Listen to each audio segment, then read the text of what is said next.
इम्तियाज जलील विरोधात गारखेडा पोलीस स्टेशनमध्ये ॲट्रॉसिटी गुन्हा दाखल।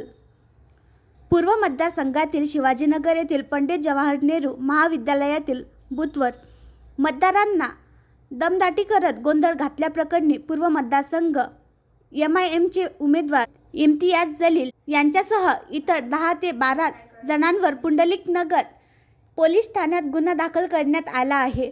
या प्रकरणी पोलीस उपनिरीक्षक आनंद बनसोडे यांनी फिर्याद दिली। फिर्यादीनुसार 20 नोव्हेंबर रोजी सायंकाळी 5:15 वाजेच्या सुमारास फिर्यादी पोलीस स्टाफसह पंडित जवाहरलाल नेहरू महाविद्यालयातील सेक्टर नंबर 3 येथे मतदार बंदोबस्तावर होते। बूथ क्रमांक 97च्या खोली क्रमांक 2 समोर इम्तियाज जलील हे त्यांच्यासोबत 10 ते 12 जणांना घेऊन आले। बोगस मतदान होत आहे असा आरोप करीत मतदानासाठी तेथे उपस्थित असलेल्या 6-7 लोकांना मारहाण केली। या प्रकरणी पुंडलिक नगर पोलीस ठाण्यात गुन्हा दाखल करण्यात आला आहे।